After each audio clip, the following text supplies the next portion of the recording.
Okay, so let us start our uh, class today. So, in our last class, we started with the fermentation or understanding how the baker's yeast can be produced.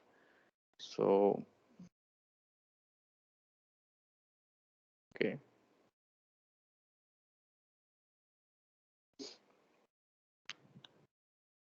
so let us briefly look into what we have been going through in the last class. So, in the last class, we have studied that what is the importance of the baker's yeast. So, generally, the baker's yeast, we have seen that the Saccharomyces cerevisiae can be used for the production of the ethanol.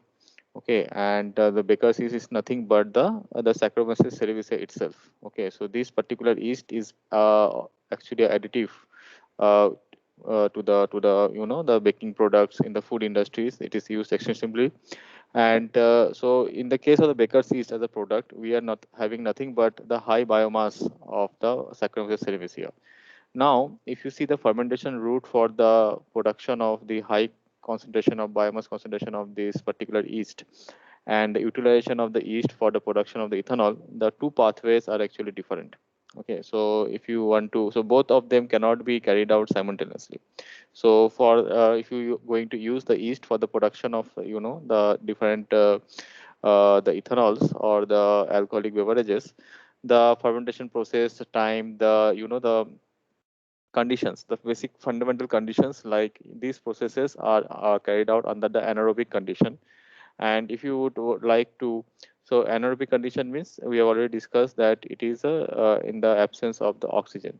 Okay, and if you would like to produce, for example, the high biomass concentration of this particular Saccharomyces cerevisiae yeast, then we have to carry out the fermentation under the aerobic condition.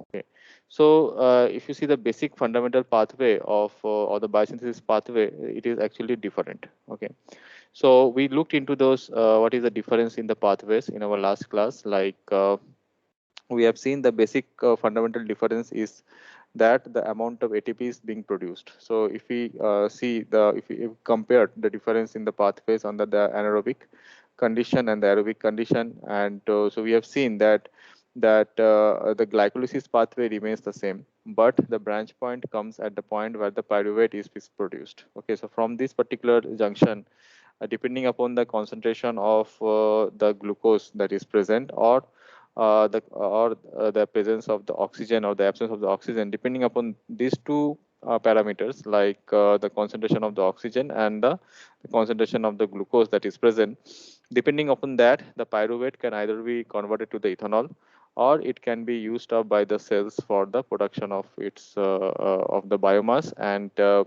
it that for the production of the biomass, we require the energy, right? So energy, so the cells uses the ATP as the main source of the energy for the production of the biomass. And for that, what it undergoes through the TCA cycle. And we have seen what are the intermediate steps and the several steps of the TCA cycle. And the TCA cycle helps in the production of the increase in the concentration of the biomass.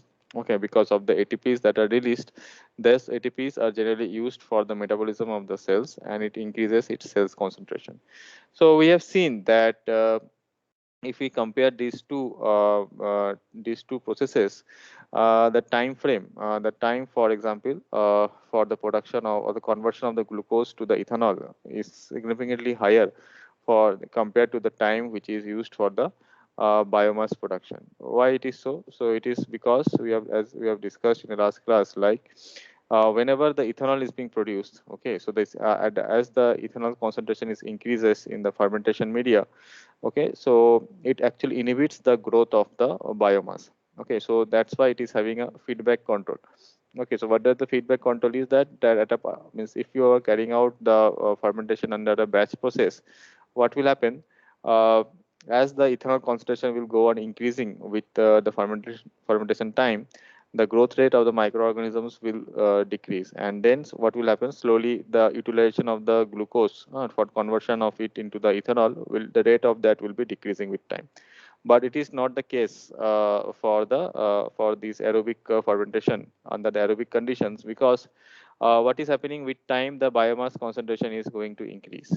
Okay, But ideally, until and unless the biomass concentration is at a very high concentration, there is generally no no negative effects, as it is in the case of the ethanol production. So that's why if we look into the time frames for the production of the fermentation time frames for the production of the yeast and the production of the alcoholic beverages, we can see there is a significant difference in the fermentation time. So the yeast can be produced within a time frame of hours, or for example compared to the alcoholic fermentation processes. Okay, so it is which takes comparatively days for the fermentation to occur.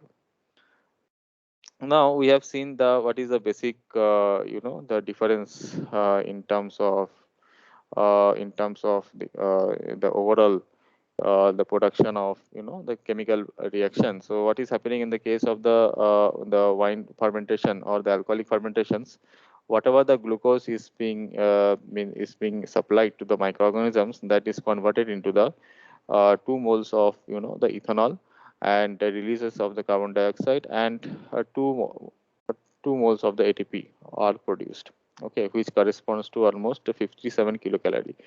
But in the case of the Becker's yeast fermentation process, if you look into the overall, the chemical reaction, then here the same glucose is used up in the presence of the oxygen. So this is a very much important part, that in this case the oxygen is absent. Okay, but in this case we are having the oxygen. So the 6 moles of O2 are taken up and is used for the production of the biomass. Okay, and 6 moles of water is produced, and 6 moles of CO2 is released. Along with that, what is happening, 38 moles of the ATP is produced. Okay, and this ATP that is being produced is used up by the cells for its propagation of this biomass. Okay, so this is the overall the comparison of the ethanol fermentation and the Becker's yeast fermentation. And next we will see that means what is this we means like you see that we have given us particular yeast, okay, the Saccharomyces cerevisiae, and keeping the all other fermentation conditions constant. Okay, so we can switch between these two pathways. Either we can go for the production of the ethanol, or we can go for the the production of the biomass. Okay, so if you start a particular fermentation batch, for example, okay, so during the fermentation process itself, you can actually switch either of these two pathways.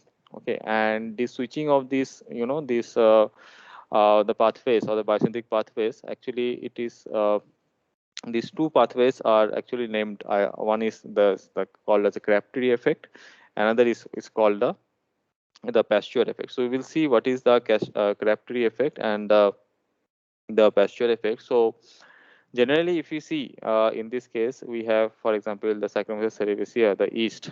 Okay, so sorry.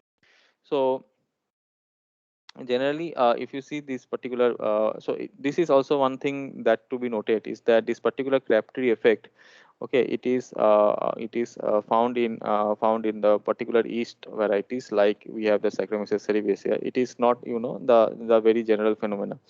Okay, so actually many microorganisms can be used for the production of the ethanol. Okay, so some of the microorganisms like bacteria, like E. coli, okay, so those can be used for the production of the ethanol. Okay, but they would not show this type of, for example, the Crabtree effect. Okay, but this Crabtree effect or the Pasteur effect is only observed, for example, in this the yeast, especially the Saccharomyces cerevisiae. So it actually produces, the ethanol. In this case, it will be a small correction, that it should produce the ethanol under the anaerobic condition. Okay, that means the oxygen is absent under this, and as well as the very high external glucose concentrations. Okay, so for this particular means if you are going to, for example, so at this particular branch point, when we are having the pyruvate as the branch point in the glycolysis pathway, at that particular point, if you maintain a very high concentration of the glucose, okay, and you maintain that the concentration of the oxygen is absent, that means it is under anaerobic condition, then what will happen? It is going to follow a Crabtree positive pathway. Okay, so this is what it will lead to the production of the ethanol. Okay, and if it is the opposite case, like if the concentration of the glucose is comparatively lower, and the concentration of the oxygen is higher, that means it is a aerobic fermentation process, then this what will happen, the ethanol production will be inhibited, and the production of the biomass of will takes place, which is nothing but the Saccharomyces cerevisiae, and that is what is called the Baker's yeast. Okay, so this phenomena of this switching of these either of these two pathways in the presence of the glucose and in the presence of the absence of the oxygen, this overall effect is what is known as the Crabtree effect. Okay, so so how much is the concentration? Okay, so what is the, so we have talked about the high and low concentration of the glucose, but what is the exact value of that? So if you see for this Saccharomyces cerevisiae under the aerobic conditions, okay, the glucose concentrations below 150 milligram per liter. Okay, so milligram per liter did not result in the ethanol production. Okay, so in this case, what will happen? It will lead to the production of the the biomass. However, if you see that the glucose concentration is at a level of, you see, 1,000 milligram per liter, so which is nothing but almost 10 times higher. Okay, then it is going to the it will lead to the production of the ethanol. Okay, so so the glucose concentration, if you see that what is the high and low glucose concentration measurement, so in this case it is if it is for example around 150. Okay, in this case it will lead to the production of the the biomass, and if it is in the order of 10 to the power 3 milligram per liter, then only it is going to the for the production of the ethanol. So if you see the difference in the concentration range, so we can see there is a almost one order of difference is there. It is almost in the order of 10 to the power 2, and it is order of 10 to the power 3 milligrams per liter. So if we can tune during a particular fermentation process, if we can actually for example, you start a fermentation process with a particular yeast with a particular growth media components, and in after a particular fermentation time, if we can change or tune the concentration of the glucose during the fermentation process, it may lead to the the switching of the production either from the ethanol to the biomass, or from the biomass production to the ethanol production. Okay, so this overall thing of switching of these these pathways by this Saccharomyces cerevisiae is actually called as a Crabtree effect.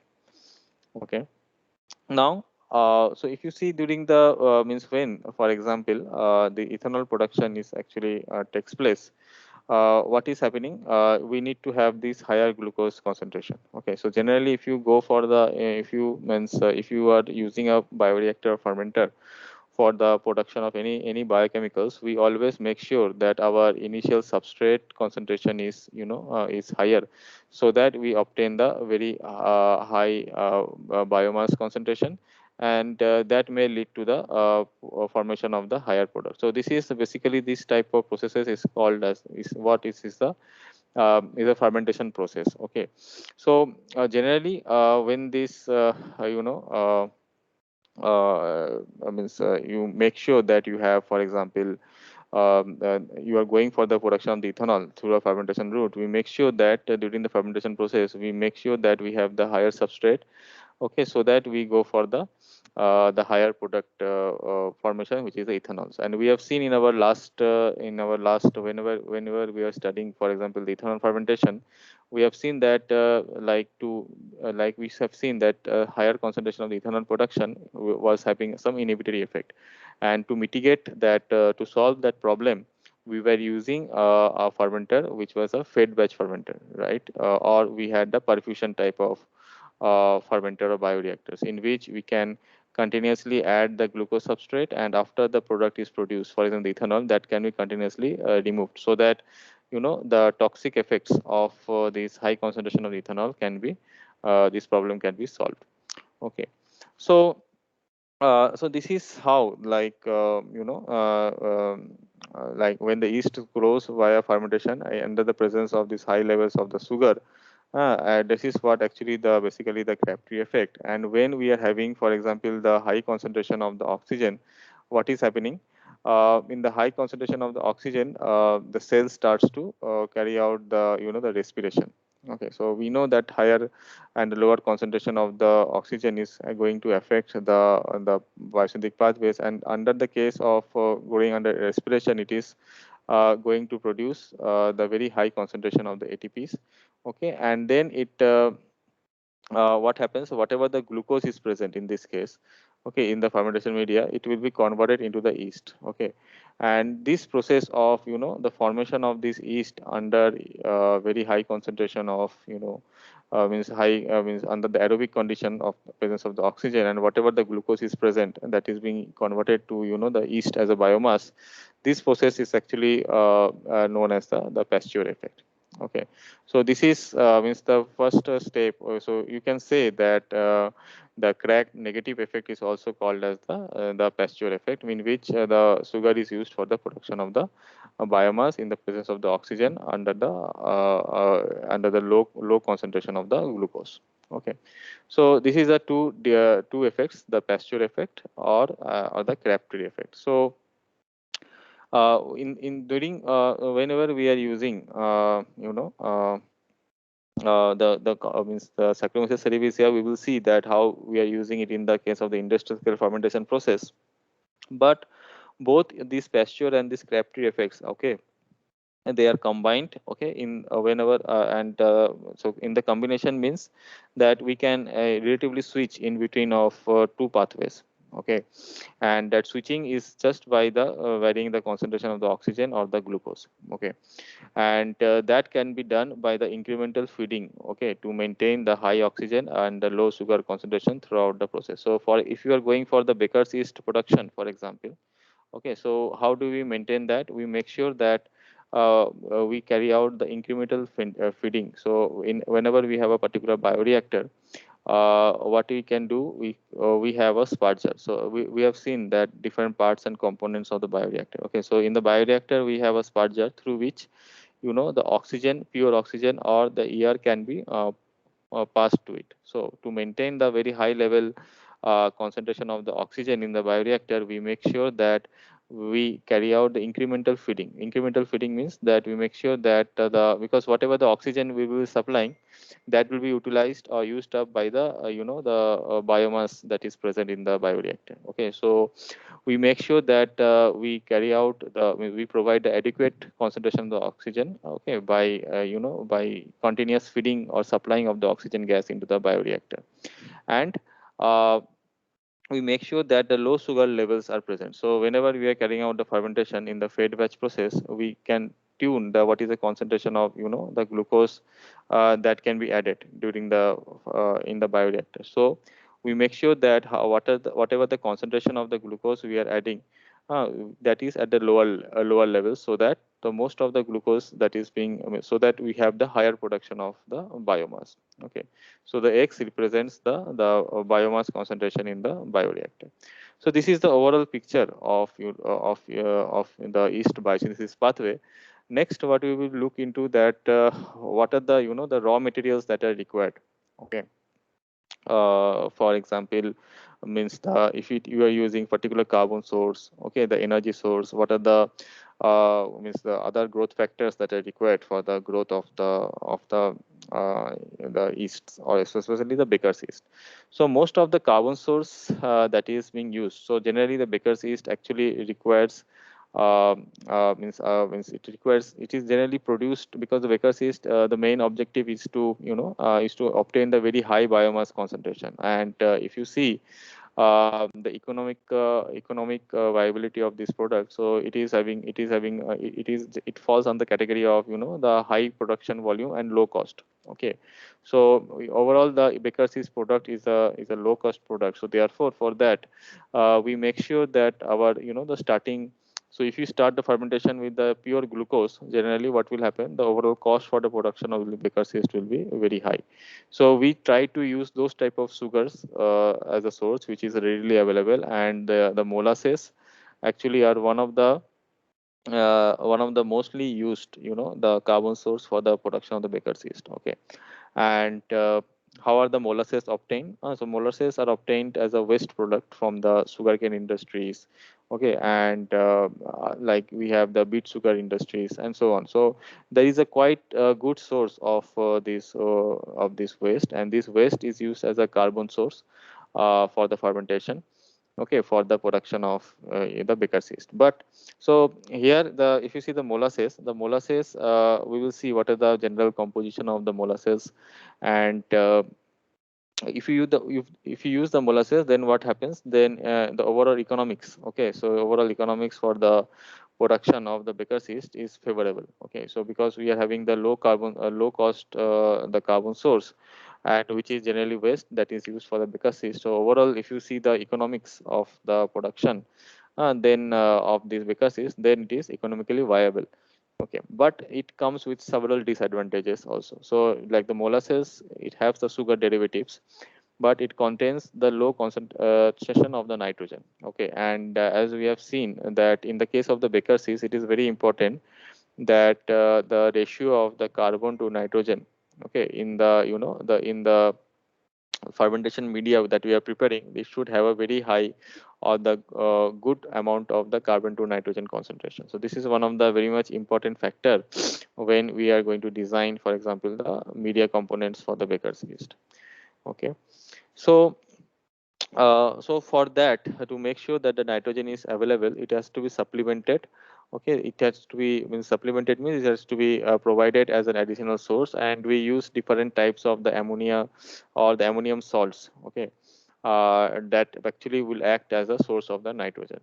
So let us now look into detail. So this is how generally the growth media components of the yeast of this particular baker's yeast production is actually designed. Okay, so let us now look into each and individual aspect of it, like what are the carbon sources, energy sources, and what is the general like compositions that are present. So this particular table shows that so you can see that cane sugar, okay, or the beet sugar has been used for the production of, as a carbon source for the production of the baker's yeast. Okay, and so each and every this type of sugars, cane sugar, so molasses are nothing but, so after the extraction of the the sugar component, okay, from this type of agriculture sources, either from the sugar cane or the beet, what is left behind is a particular dark liquid.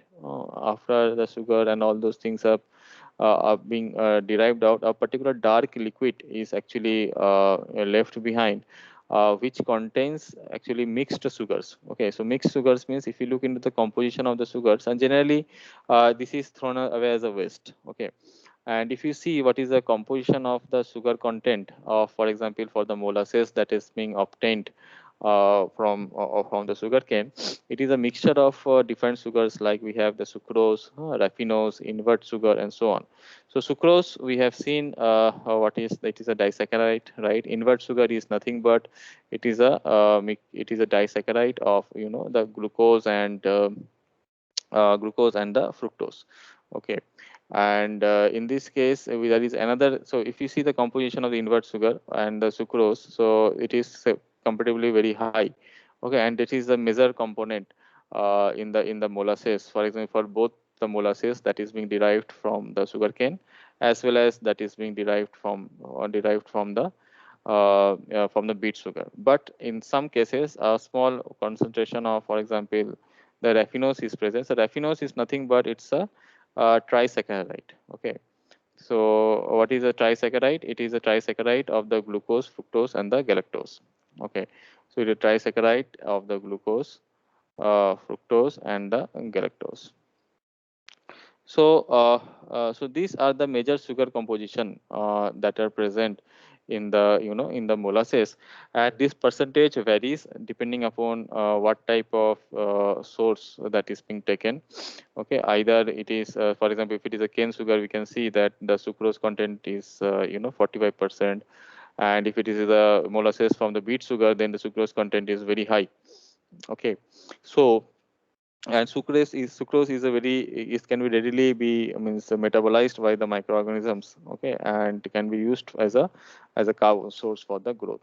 So generally we have this type of mixed carbon source, and we use this type of molasses because they are generally cheap, okay, and mostly are thrown away as a waste, okay, and those are used for the production of the baker's yeast. Okay, so as I've discussed, that most of these, if you look into carbon's energy source, they are the cane and the beet molasses, and they have a sugar concentration of the 50 to 50%. Okay, and so generally, whenever you get this type of, this type of agricultural waste, so we characterize them with a unit which is called as a bricks. Okay, so we will see what is the meaning of the bricks. So generally, they have a bricks of about 80 degree. Okay, so what does this bricks mean? So the 1 degree bricks is the 1 gram of sucrose in the 100 grams of the solution, and it represents the strength of the solution as a percentage by mass. Okay, so here what does the 80 degree bricks means? It means the 80 grams of sucrose in the 100 grams of the solution. Okay, so that means it is so 80 grams of the the sucrose in the 100 grams of solution. That means it is quite highly concentrated. Means it consists of very good source of the of this carbon source. Okay, and that is what is utilized for the fermentation process. And why the molasses we have used, that we already talked, because it is one of the byproduct, and being the very cheap and as a waste product, and that is being used, the overall the cost that is being added to design the media component is significantly lower. So if you look into the what are the other compounds actually that are molasses? So molasses, we have seen they are mixture of different sugars, but there are other components also present. So what are those? So if you see the compounds contains, like it contains sort of acidic components like the acetic acid, lactic acid, succinic acid, tartaric acid, and so on. Okay, and some sort of a glycerol, or it can have a mono and a diglycerides. Okay, and also it contains some sort of amino acids. Okay, so and along with that, so these amino acids, okay, they can be acting both as a carbon source as well as the nitrogen source. Okay, so some sort of a nitrogen source are there, but mostly in the case whenever you're using the molasses, it has to be supplemented with the additional ammonium derivative. So what are those additional nitrogenous compounds that need to be added? So some are like the ammonia. Okay, the ammonia nitrogens, ammonium ions, or the ammonium salts can be added. Okay, sometime the glutamic acid and the alpha aminobutyric acids, okay, they serve as a source. Okay, and some sort of amino acids like alanine, glycine, okay, and lysine, okay, they also being added to the this type of cane or the beet molasses to supplement the to provide the nitrogen source which is required for the microbial growth. Okay, and if you see the pH of the molasses, they generally lie in the range of 6.5 to the 8.5, and this pH has to be adjusted. So pH, we know, is one of the important parameter when we are carrying out any fermentation process. So the pH has to be adjusted during the fermentation process, which is generally depends upon the type of microorganisms we are choosing. But generally, if we start with the molasses, it is having a pH of around 6.5 to 8.5, which is, you can see, is a significant variation. Okay, and that variation comes into picture because of on the different other compounds like the acetic acid, lactic acids, and all those components, if they are present, okay, then depending upon their concentration, how much it is present, and this pH actually varies depending upon the different source from which these molasses are derived. Okay, so this is the here you can see, this is the this particular slide shows how we can maintain an adequate, the carbon and nitrogen source whenever we are designing the media for the fermentation of the Baker's yeast. So along with that, there are some of the very important components that need to be added during the Baker's yeast production. So the Baker's yeast requires, the biotin. So biotin is nothing but it's one of the vitamin. Okay, and if you see if you are going to produce a particular product of using this baker's yeast, which is called as a compressed yeast. So we will see what are the different products that can be made from the baker's yeast. So one is the compressed yeast. Okay, the second product that we obtain using this Saccharomyces cerevisiae is called as a dry yeast. Okay, and another the yeast that we called is as a cake yeast. So so these are the generally three products that we obtain from the baker's yeast. So if you would like to go for the production of the the compressed, it should contain almost very comparatively high content of 0.75 to 2.5 ppm of the vitamin, okay, on the dry weight basis. So generally, if you see the cane molasses, they already contains the biotin in the range of 0.5 to 0.8 ppm, and the beet molasses have comparatively very low, okay, and which is 0.01 ppm to 0.02 ppm. Therefore, we can see that there is a the difference between the actual requirement values and what is actually being present in the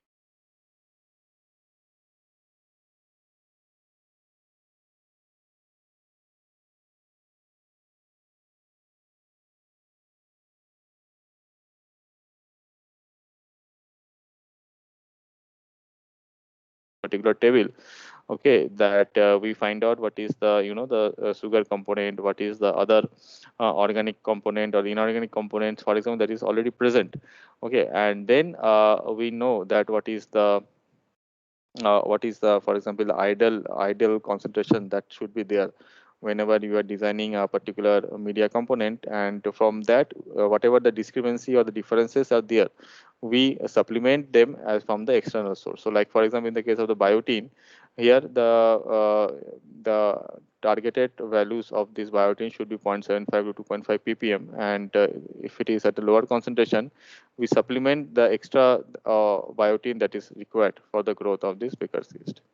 Then along with these vitamins, there are some sort of the minerals are required, which is required for the effective growth of these particular baker's yeast, so that we tend to obtain the the higher biomass composition, and one of them is the phosphates. Okay, so as we have seen that the CN ratio, that is the carbon nitrogen ratio, is important. Along with that, uh, the phosphate is also one of the important additives that is there, because we have seen that in the biosynthesis pathway there is a generation of the production of the lot of ATPs.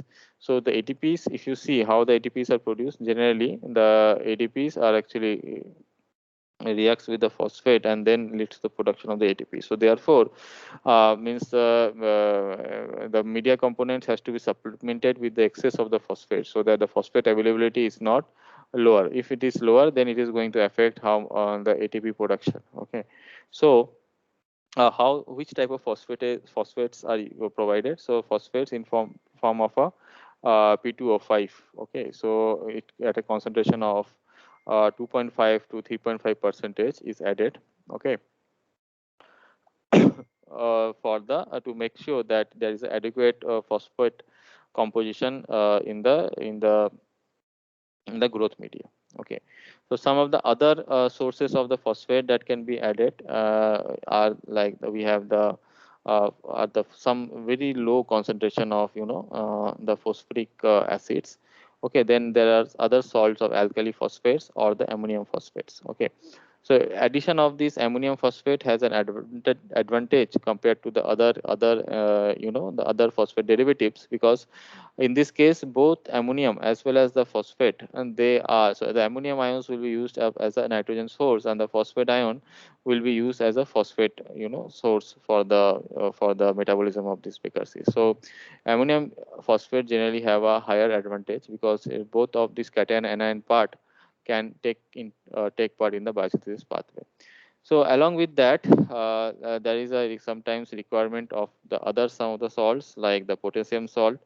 Okay, the magnesium salts are required, so which is supplemented by mostly supplemented by the chemical called as a magnesium sulfate, and some of the other the other derivatives of the micronutrients like the sodium and the sulfur, they are not generally added, because they sufficient sources of them are actually present in the molasses itself. Okay, so if you see at the composition level, so if you see the P2O5, N2O5, okay, the SO3, so these values are all, when say sufficient concentration at the micronutrient level are already present. Okay, so it doesn't need it doesn't need to be supplemented from the outside sources. Okay, and that whatever is present can be used for the fermentation directly. However, there are some of the Baker's yeast actually also require some of the metallic, metallic elements at a very low concentration. So, and they are like, so they take part. So we have already discussed in the case when we were studying the ethanol fermentation. So generally these are nothing but they are the some cofactors. Okay, so we have seen the different biochemical pathways, and it requires, and it has like it has several steps in that, and there are several enzymes are there at each and every intermediate step. So for the activation of that particular enzyme or so, it requires several cofactors. Okay, and these metallic moieties are the ones which actually act as a cofactors, and this has to be added. And generally, uh, their concentration in the molasses are almost negligible. So it has to be supplemented from the outside source, depending upon what is the concentration of it to be required during the fermentation process. So we can see in general that if you are going to design the fermentation media to make sure that you are going to grow the Baker's yeast, and generally we use this cane and beet molasses, and we make sure we have the adequate, the nitrogen sources. We make sure we have the biotin as the vitamins. We should have adequate phosphate, and the potassium component. The sodium and the sulfur components are already present, and the additional step that you have to do is the add this type of micro elements of the metallic components, which are nothing but the act as a cofactors. Okay, but along with that, we have to make sure that because here we are using, for example, the waste derivatives. The molasses are nothing but the waste from the sugar cane or the beet, or from any other industries. So it may contain some of the compounds or the molecules which may have an inhibitory effect. Okay, so some of them are these inhibitors. If you look into this composition, if you look into this SiO2 and SO3, so we can see that molasses generally consist of almost a very, there is some presence of some of the sulfate and the sulfite. Okay, the SO2 and SO3 is actually present. So it has been found that is presence of the SO2 actually inhibits the yeast growth. Okay, and but until, so we know that any element when it is present, it is only after a particular threshold concentration, after which his presence actually affects the affects the metabolic activity of the yeast growth. Okay, so the threshold concentration in this case is 80 ppm in the molasses.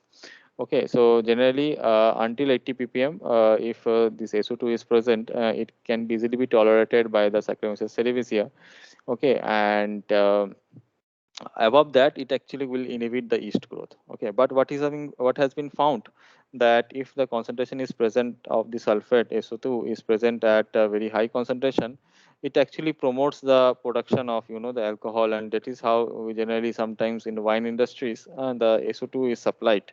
Okay, and it is present in the present. So the fermentation is carried out in the presence of 80 to 100 ppm of this SO2, so that actually, so this is generally used in the wine industry because they try to produce a different type of the alcoholic beverages. Depending upon what type of alcoholic beverages they produce, they make sure or they tune this the concentration of the SO2 and the other derivatives. Okay, so so this is one of the inhibitory effect.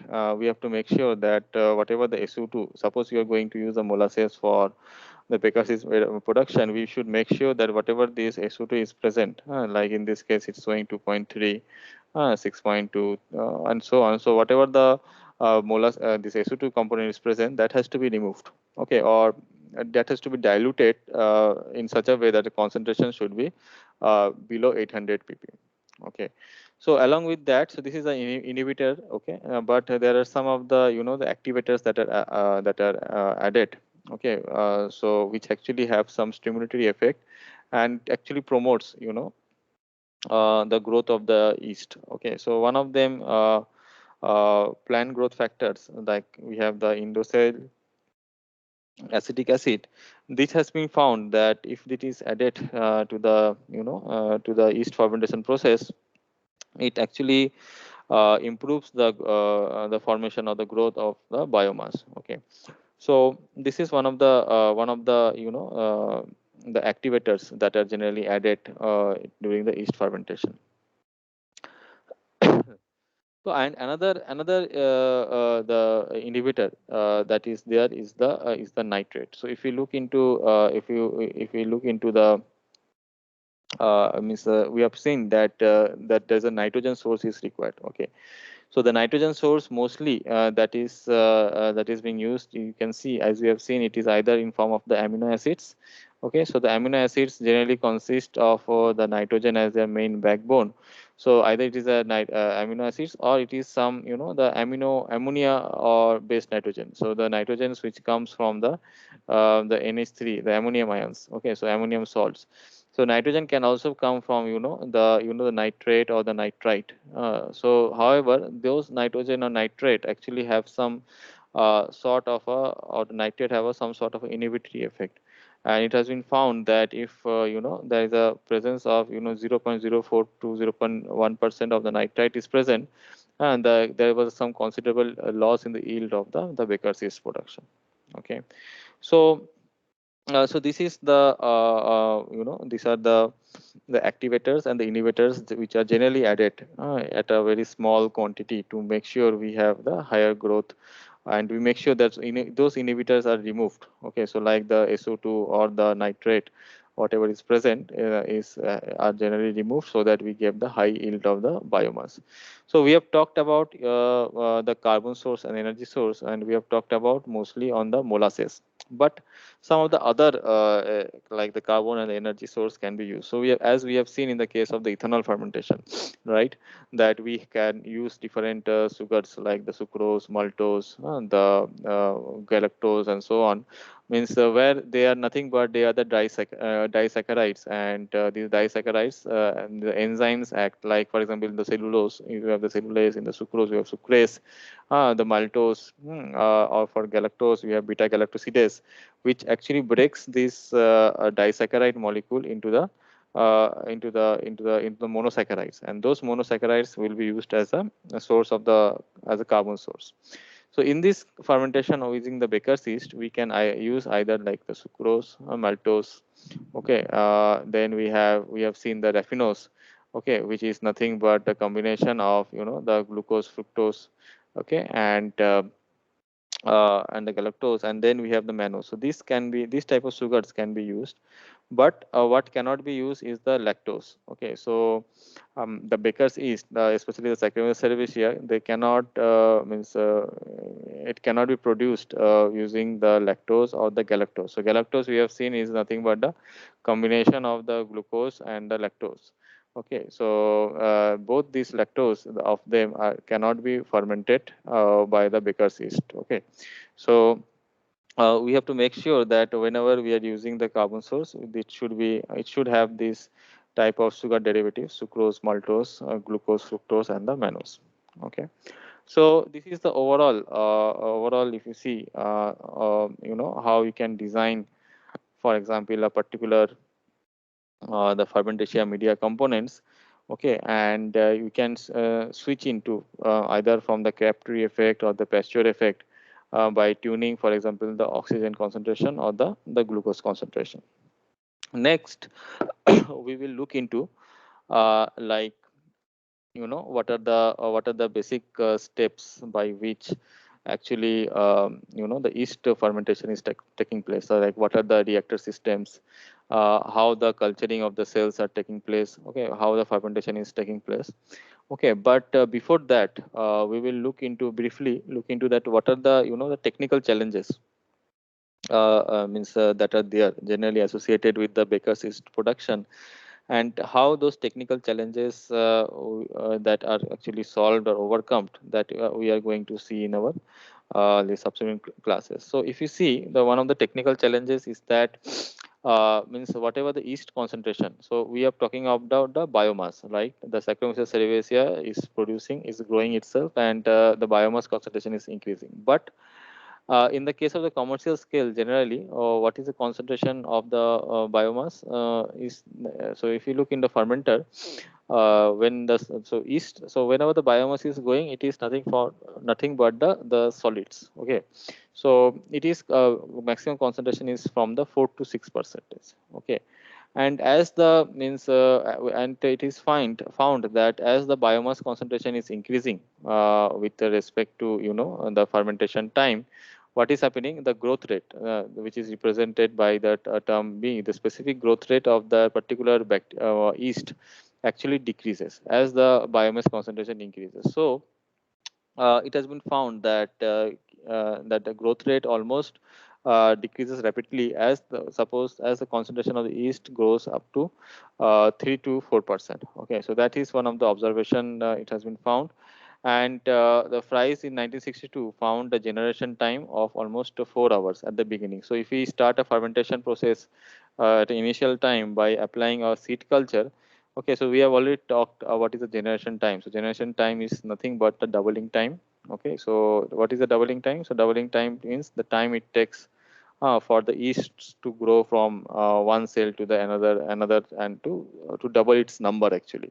So the initial doubling time was only 4 hours, okay, at the starting of the fermentation. But as the biomass concentration increases with time, what was found that the specific rate of growth rate of this particular yeast decreases, and in that case, the doubling time decreased to the 8 hours.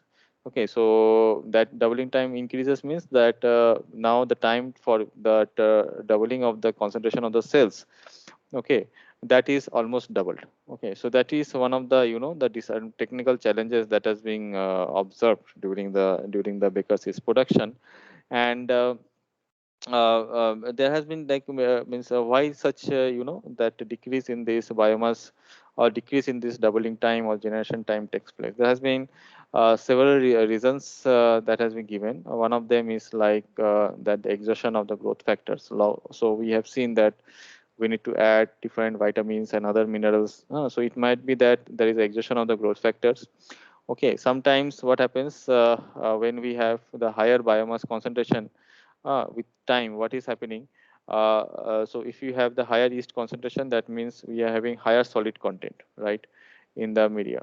And because of the high solid content, the viscosity, okay, of this culture will be very high.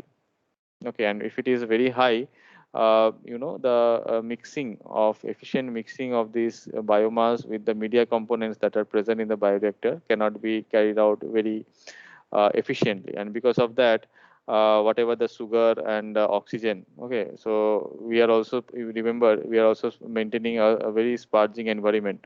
We need to maintain the oxygenated environment by pumping the oxygen to the bottom of this bioreactor using the sparger. So that sugars as well as the oxygen concentration there might be a deficient because of the improper mixing as the viscosity of the media increases. So because of this several reasons, and also some of the inhibitors are also produced. Okay, so because of this reasons, it has been found that there might be because of they might all contribute together towards the reduction in the specific growth rate for these particular microorganisms. And also the another problem is the high osmotic pressure. So generally we have already talked about the osmotic pressure in our last class.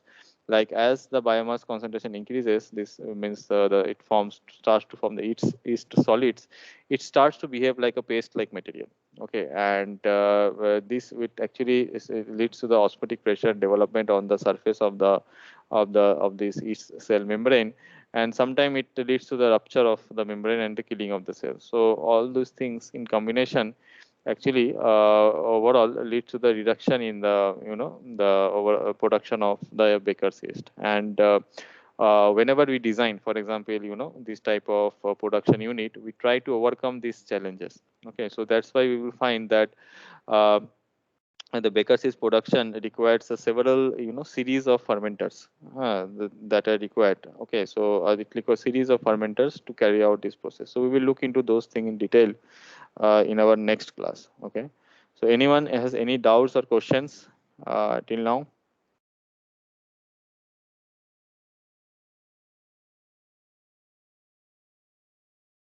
Hello.